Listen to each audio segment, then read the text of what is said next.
Hey guys, how's it going? It's the Crypto Lark from Wellington here. Today we're going to be talking about ViaCoin, the cryptocurrency of the future from the past. Actually, ViaCoin was made back in 2014, has been around for quite a while.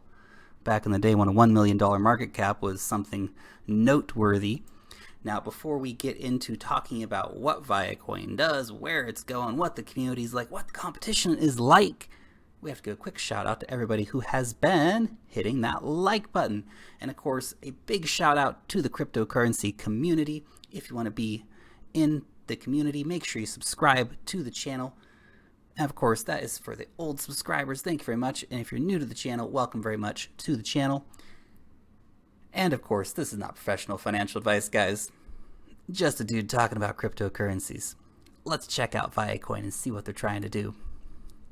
ViaCoin, fast transactions. How fast? Really fast. 24-second transactions. Now, compared to ViaCoin or Litecoin, they take about 2.5 minutes. Bitcoin, of course, you know, can be slow as molasses sometimes. That being said, also have Lightning Network. We also have SegWit. We love both of those things. And of course, cross-chain atomic swapping is also a good time with ViaCoin.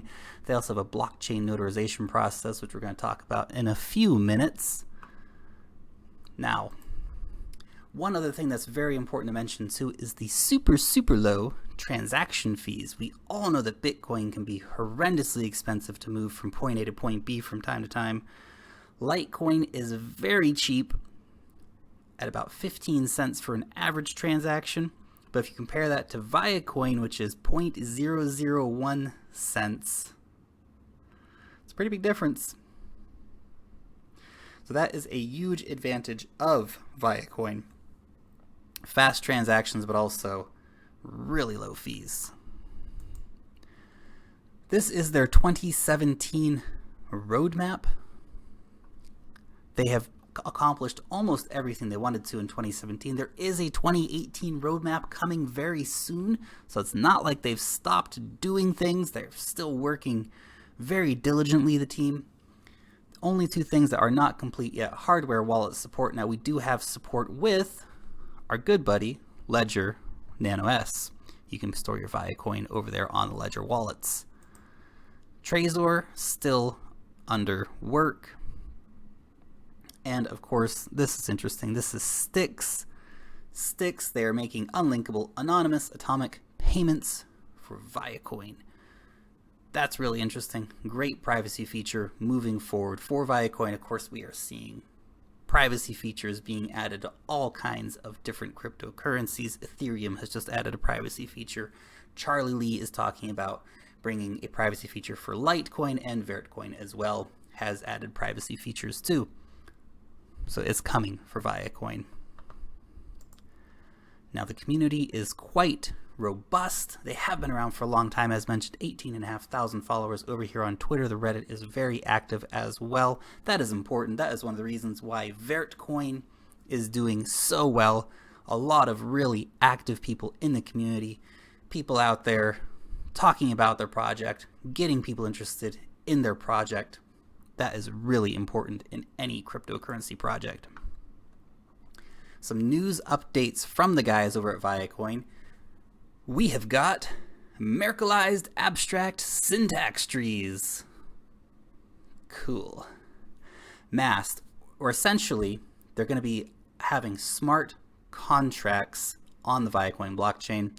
Now, smart contract platforms are all the rage as well. It's a busy space. There's a lot of different players competing in the smart contract platform space. Right down the list, we've got lots of them. Will ViaCoin be a viable competitor in the smart contract platform space? Well, time will tell us that answer, but it is a real asset for ViaCoin to be adding that in. And interestingly, they are working on ATM integration. Now, I think this is a really great feature. One thing that you need to bring cryptocurrencies to the masses is making it as easy as possible to get. Obviously, Bitcoin ATMs have been very popular. We've also seen an uptick in Dash ATMs and Litecoin ATMs. ViaCoin ATM integration would be fantastic as well. Now, obviously, we do run into the problem of once you've bought your ViaCoin from an ATM, what the heck are you going to do with it? Because not many places accept even Bitcoin, let alone the altcoins like ViaCoin. Some places accept Litecoin, some places accept Dash. ViaCoin is quite far down that list, but you will be able to get it at ATM soon. It's the start. Once you can buy it, people want to know where to spend it. People will walk into shops and ask, hey, do you take ViaCoin? No, why not? If we compare VertCoin to ViaCoin, we'll see a lot of similarities. One thing that I do want to point out here, though, is the atomic cross-chain swaps. This is so important between all of these different coins, and it doesn't stop at VertCoin, Litecoin, Bitcoin, and ViaCoin. We have a lot of other coins which are in this process. Obviously, coins like Komodo as well are atomic cross-chain swappable. The one big difference, though, between these coins I really think comes in mining.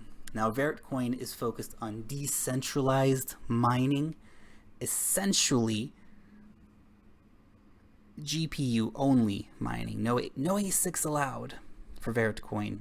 What about ViaCoin? ViaCoin actually has a merged mining auxiliary proof-of-work model.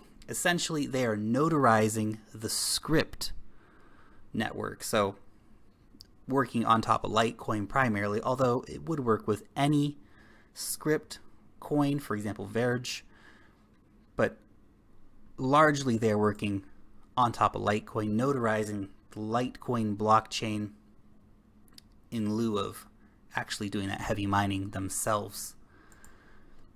Now, comparing that with Bitcoin, of course, totally different system, which is very intensive mining, as we all know, sucking up massive amounts of electricity, notarizing blockchains. Definitely a lot more eco-friendly in that regard. You might be asking yourself, well, Lark, do we really need another cryptocurrency? Don't we already have Litecoin? Did we even really need VertCoin? Why can't we just use Bitcoin? Now we have Bitcoin Cash. It's also confusing. We don't need all these currencies. WTF. Well, currently in the world, there's about 180 real-world currencies, as we like to call them. And on the crypto coin market cap here, 1,283 coins and tokens. They're mostly tokens, actually. But I want to focus on the real-world currencies.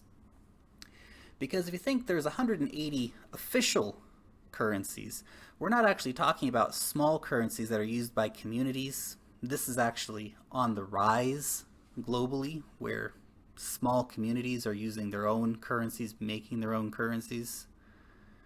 There's definitely space for more competitors, especially strong competitors that bring a lot to the table, that are fully activated. If ViaCoin didn't have all of these features that it has, I might be worried. Oh, I don't know, it doesn't have Lightning, it doesn't have this, but it's actually got all that and more. So they're definitely making themselves player potential. Question is, will they be a player? Now, if we go over here to CoinMarketCap, we will see they have a $33 million market cap at the moment, rank 122. They have been moving up and down in this sort of 150 to 100 zone in the ranking. They have almost finished their mining process, although the growth has slowed down to an absolute trickle for mining. Max supply is 23 million ViaCoin, which is just only a little bit more than the total supply of Bitcoin, which won't be mined for another 100 or so years. So there's a lot of potential here for growth for ViaCoin if people start using it. Wow, huge growth potential, but that's an if. As said, the space is getting a bit crowded, and yeah, there's rooms for all these currencies, but while there are US dollars and euros and Swiss francs, there are also different currencies rupees and real and rand, and they're all R currencies apparently, that don't have such high value. And yeah, they're very use specific, and within their countries they do hold certain value. No offense to anyone whose currency I'm mentioning. Maybe ViaCoin will be a lesser cryptocurrency. Maybe it will never take the ranks amongst the first place currencies. Maybe it will never be a Litecoin. It will never be a ViaCoin, but it very well might be a $300 or $400 million market cap. And that's, of course, just in the short term. I'm not talking years from now where ViaCoin could be worth a few $billions if they keep going. Obviously, getting in now at $1.48 could be incredibly prosperous moving forward. They do tick all the boxes, but they're not solving any new problems necessarily, which I think is something important to keep in mind. If you do want to pick some ViaCoin up for yourself, rock over to Bittrex or Poloniex where you can pick it up. The volume is currently under about $500,000 in a 24-hour period. Not huge volume on ViaCoin. There's enough interest in it. Let me know what you think about it in the comment section down below, guys. I'd be really curious to hear what your thoughts are on ViaCoin. Thank you so much for tuning in. Long live the blockchain, and peace out till next time, guys.